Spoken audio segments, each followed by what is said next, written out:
Holy predictable lazy writing, Batman. They made not Superman bisexual. Who would have thought? Oh, never mind.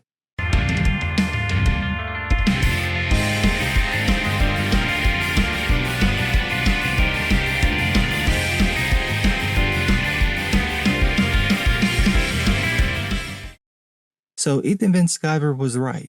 DC Comics made John Kent, son of Superman and Lois, a phallic unicorn. Ethan predicted this months ago, but it's not like we couldn't see this coming. DC has gone the route of 2017 Marvel Comics, trying every woke angle imaginable to boost social media attention while rarely boosting sales. This was a completely predictable move, along with the completely predictable woke self-insert boyfriend, who's surprisingly not impressed by Superman, but just loves Lois Lane. I will give Tom Taylor credit though, at least his self-insert is a race swap. Why he wants to be a purple-haired Asian slacktivist, who knows? But I promise you, the people this move was meant to target are coughing up something that starts with a C, but it definitely ain't cash for comics. Of course, the news is making all the rounds and getting the usual responses from people going finally to those going here we go again. But it seems at least some of the people this was intended to impress are becoming self-aware. Glenn Weldon writes at NPR, quote, Superman's son, John Kent, comes out as bisexual in a new comic. It's a big deal. Sort of. As I've said many times before, there's no pleasing these people. Even when you do exactly what the far left wants, they still complain because this isn't about representation and diversity, but control. They want to be popular and think that if they make popular characters be like them, then people will like those characters and in turn like them too. That's not how this works, but it does seem to be their plan. Now, it would help if they knew anything about the characters they wanted to change, but as Weldon shows, that often isn't the case. Quote, in just a handful of issues, Taylor and Timms delineated John Kent's mindset and personality more clearly than anyone has been able to do before. Really? So Peter Tomasi did nothing. He wrote dozens of books defining John's character to the point that everyone who read those stories loved John, but it was only until Tom Taylor came along that John got a definitive personality. In just 3 issues. Okay. He goes on, quote, basically, he's a kid who spent his life in his father's formidable shadow, a state of being that was recently compounded when Superman recently revealed his Clark Kent identity to the world. Oh damn, Tom Taylor is the greatest writer ever because neither Dan Jurgens or Peter Tomasi ever touched on that topic. Oh, wait. They already did that. That's left John seeking not only a secret identity, but trying to figure out a personal one. He's well-meaning but restless, and he chafes against his father's tendency to simply put out literal and figurative fires instead of bending his formidable powers towards addressing the systemic problems that caused them. In other words, Tom Taylor's brilliant storyline is to turn John Kent into a woke Anakin Skywalker.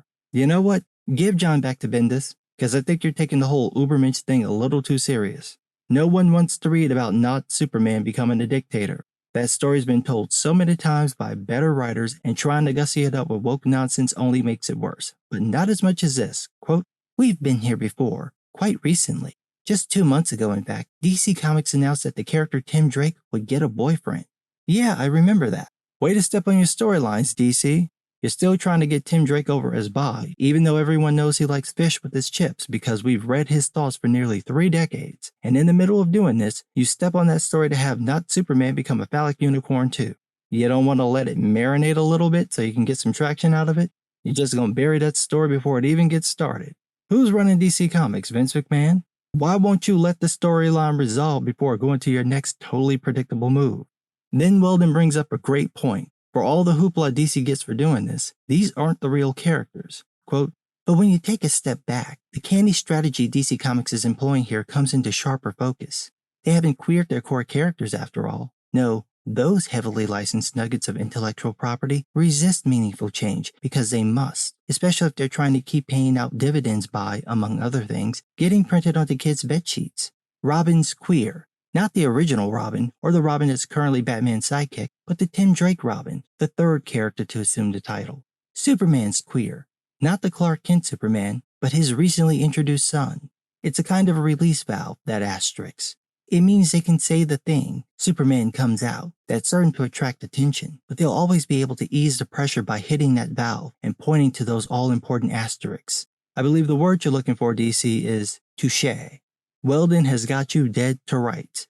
If we just stick with DC, they've changed Tim, John, not Aqualad, not Alan Scott, actual Kate Kane, but none of these have been that major. The biggest one to date would have been Batwoman, but that was a character who hadn't appeared in comics for decades, and the appeal of the character wore off after the original creative team on the reboot left the book. Even then, her entire existence has been smash the badge. There's nothing else to her. DC isn't willing to do this with any of its major players, probably because those characters are iconic, and it's hard to randomly change fundamental things about those characters without affecting the brand. Giving Superman and Batman sons isn't that big of a shift. Making them gay or bisexual would be, especially since both have their iconic partners, Lois and Catwoman.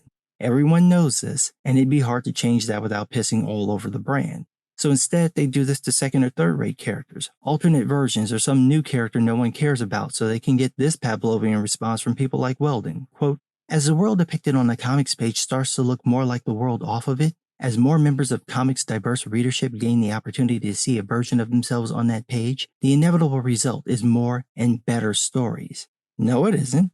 Look at the numbers since this woke nonsense started. That market share is getting dwarfed by kids' comics and spanked by manga. Focusing on identity politics doesn't result in better stories. The evidence is there for all to see. Most of these woke stories are forgettable, rarely mentioned outside of critiques, and usually just carbon copies of previous stories, often written worse than the originals. Let's take Tom Taylor's Not Superman. What's the hook? Originally it was John's Not Clark. Now it's John Gobbles the D. That's it. That's the, quote, richer, deeper stories featuring more voices, perspectives, experiences, and cultural touchstones. John swings both ways. That's your hook. There's no depth to any of that. The whole point is to play politics, which appeals to a niche audience within a niche audience. Yes, some fake fans will buy this particular issue and then drop the book because they're not really interested.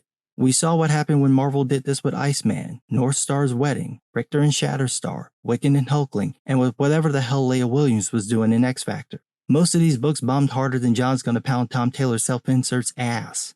Instead of bringing in an audience, they're turning people off, and that's likely what this move is gonna do. John was popular because he was Superman's son, and it was interesting watching him grow up. Aging him to a teenager ruined the character by skipping the coming-of-age process, and this thing with his sexuality is another kryptonite nail in his coffin. Sure, they avoided the trope of changing his sexuality, only because his sexuality was never defined because he was a 10-year-old. But that doesn't change that this was still a political ploy. Imagine this being done in the reverse, where to introduce an aged-up John, they have him shack up with Edna Mode from I'm Not Starfire. Why is this the story? Oh, you've got superpowers. Are you going to fight crime? No, I'm going to bone this bloated fat bitch. That's my story arc. So much character development.